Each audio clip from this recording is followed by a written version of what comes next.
Hello, everybody. This video is, well, it's not really much of a video, it's a screen recording, is designed to kind of walk you through the process of creating a bootable USB flash drive. There's two different ways that I'm going to go show you how to set this up. One is a multi-boot flash drive, and the other is a single boot flash drive. So what I mean by that is a single boot would be one flash drive, one operating system. So you could use that to boot up, but only in that one operating system. And the tool that we would use to do that is called Rufus, R-U-F-U-S. We'll go through that in the class here today. The other tool we're going to use to demonstrate is Yummy. And Yummy will allow you to be able to put your flash drive into your computer, restart it, and choose from a variety of operating systems that you choose. So you'll build these yourself. You're probably not going to start off with many flavors of Linux to begin with. And a couple of caveats before we go forward. If you want to create a Windows flash drive that you can boot off of, not just install, but to boot off of, that's a horse of a different color. And you'll need to be using something called, I believe it's called Windows to Go. Windows to Go. So if you do a quick search for that, it'll give you some information about how to create that. That's a different deal. And you can kind of see over here on the right hand side, it gives you some uh, information about how you might be able to work with that. I am not going to do that though. Windows is it's kind of a crazy thing to get your arms around, and we're going to be working with Yummy, and this is what this looks like. Yummy multi-boot USB creator called pendrivelinux.com, and then we're also going to be using this thing called Rufus. Okay, so pay attention to these URLs that are up here because that'll be helpful for you. But what I wanted to each one of you to understand is that we actually have in our Google Drive, we have a shared drive, and it's called the Computer Tech Lab. Okay, so here it is. And most of you have access to this already. And if you don't, you can message me and let me know, and I'll add you to this. This shared drive, okay, so it's technically a shared drive, has a lot of very useful bits of information in here. It's kind of always been a work in progress, but just know that there's good stuff in here for you. So for example, if we go into the useful tools, what you'll find is that I actually have copies of Rufus, okay, and I also have down at the bottom a copy of Yummy. So there's two reasons, or actually, the biggest reason that you don't want to just go off and randomly start downloading these things off the internet is that you could make a maybe a false click, and you could download something that's not what you think it is. And so the first few times that you're using this, I would strongly suggest that you access these tools via Google Drive Computer Tech Lab. I think it just takes a little bit of the guessing out of things and should give you a little bit more peace of mind that whatever it is that you're using should be okay to work with. Now, the other thing that we have here is what are called ISOs. And these ISOs that we have already downloaded also allow you to be able to, so let's just look here in other OSs. So you have some things that are in here. You've got, see, was that more or other? Here's the more OSs. These are actually a lot of Linux distributions that are located here. So some of you might know some of these tools names. These are Linux distributions for the most part. There's the Android, the Arch Linux, the Kane, the CentOS, Debian, Elementary, Fedora, Kali Linux, Linux Mint, Light Ubuntu. And then if you kind of come down here a little, you can see some Slacks. There's Tails, uh, and there's some other tools that are also located in here as well. Looks like the latest one that's missing is Ubuntu. We'll get that installed in here if it's not already located in here. But you can see that there's some other things that are here. Um, Feel free to go through and look through some of these things. Um, Importantly, though, you can kind of see that we've got a latest Windows 10 installation. So you have access to a lot of stuff that's here. You might want to just familiarize yourself with it. Or if you want to install Windows 95, look at that.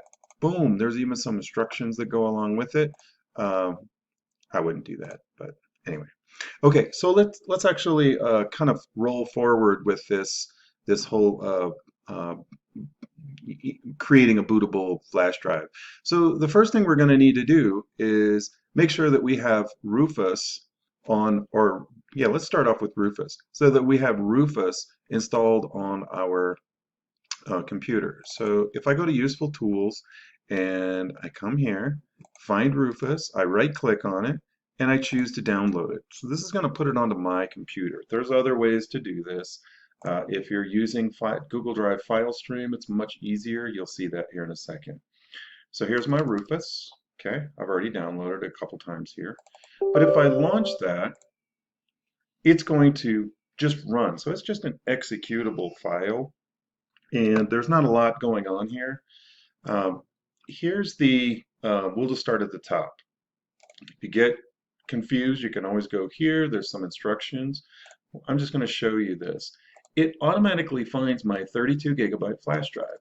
And if I go back to the File Explorer and I look at what's here, you'll notice that there's my boot drive, Windows SSD-C. There's a data drive that I have installed into the computer, and that's a pretty large drive. I think that's a terabyte. And so that's for my backups. But then you'll also notice there's a USB drive E that's located there. And here's that Google Drive file stream. Notice I can actually get at things this way. I'm going to go to the E. So this is my flash drive that's inside the computer right now. It looks like it's about 32 gigabytes. You can install on something as small as 8 gigabytes, but you might not get very much stuff on it. I'd reserve the 8 gigabyte flash drives for this single operating systems. So if you're going to make a Windows installation flash drive, you could probably pull that off on an 8 gigabyte flash drive. You'll want to have larger drives. I think a 32 gig, probably about as small as you want to go. But if you had multiple flash drives in, they would all show up here. So these are the ones that we can work with. So I've only got 2. So we want to pick a boot selection. We're going to just take the default that's there. We need to go choose an operating system though. So I'm going to go select this. And what's interesting here is that I don't actually have anything on my computer right now. It's all on Google Drive. But since I have FileStream, I can access all those files that I was just showing you. So there's the Computer Tech Lab. There's Linux distros. So there's Linux OSs. Oh, look, there's Ubuntu. And I'll just use this Ubuntu. And you can see that there's some different releases. So there's a 1604, there's a 1204, there's a 1804, and there's a 1904. And what you probably want to remember is 19 is probably bigger than 12, which means it's probably going to be newer. That's not always true though. As you get a little more savvy, there's going to be specific versions that you want to use. So in this particular case, I'm actually going to go back and find the 1604 because I know that that was rock solid. Doesn't really matter, but I'm going to open it up here at the bottom. And when I do that, what it's making sure that that's a valid ISO. And you can see that it shows up there as my boot selection. It's automatically going to come up with an MBR partition scheme. I'd leave that as default. The target system, we don't have any choices there. The volume label is just going to be the default, okay? It's automatically going to pick a file system, and it's automatically going to pick a cluster size. If you know what you're doing, you can alter some of these things, but I'd probably suggest that you take the defaults. The only tricky part here, most of these Linux distributions install pretty easily, except there's a few like Kali Linux that require you to do some other sorts of stuff. Anyway, I'm going to click the start button. You can read through that if you want to. And so image uses sys Linux, includes blah, blah, blah, blah, blah. At this point, we're just going to be, um, yeah, I'm connected to the internet, so I'm going to choose yes, okay, and allow it to do its business. And right in the image you've selected is an ISO hybrid. This means it can be written either as an ISO or a DD image. Rufus recommends using ISO image mode so you can always have full access to the drive after writing it. So we might need to go back and redo this if it doesn't work. Okay, so it's going to wipe out that hard drive entirely. Okay, so if you have anything on it, bad move. Pick another flash drive or whatever. I'm going to choose OK. And if you want to see the process here, this is the log file that's going to show up. And you can actually see what's happening here. So an ISO image is kind of like a compressed file. So there's lots and lots and lots of different folders and small files that are part of this one.iso file. And you can begin to see some of the things that are going to be pulled out of this ISO file. And I am going to pause the recording here because this is just going to take a little bit of time to install onto this flash drive. And then once it's finished, I'll resume the recording, and then we can kind of catch back up and just see what this Rufus is pulling off for us. Again, Rufus is a one-to-one, one flash drive, and it's going to install one operating system, in this case, Ubuntu. Okay, more soon. Okay, folks, so the process is just about done here. So it's almost finished copying the files. And you can see here, this gives you an idea about what is happening. You don't know exactly where everything is going to get placed, but you can begin to see the size of some of the files that are being extracted. Basically, it's just putting things into the proper order so that you can actually run this operating system from your flash drive. So what this does is it gives you the chance to be able to boot from this flash drive and make your computer run Linux without having ever installed it. So that's the point of this. It's not necessary for you to run from a flash drive, but it's a great way to be able to work in the beginning. That way you don't have to spend so much time installing an operating system onto these different flash drives.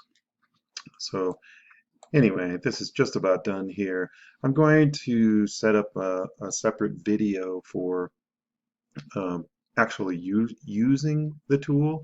Every computer is a little bit different, but you'll need to adjust the BIOS boot order in terms of what is prioritized first. So we need to make sure that the USB port on your computer is seen as the primary port to boot from, and then the secondary port would be your disk drive itself. Most computers don't have CD drives in them any longer, but that could be a choice as well. Again, we'll do that in a separate video. So this is done at this point, and we can just close this, and we can close Rufus, and if we go back over here, we can eject our Ubuntu boot drive, and it is fini.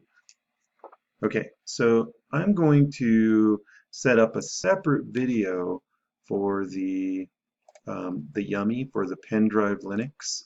So we'll do that separately. The process is going to be very similar, but you'll be able to go back and add multiple operating systems or ISO files to your pen drive Linux, or what we usually call Yummy. Okay, so I'll get this posted up so you can take a look at it, and we'll talk soon. Thanks.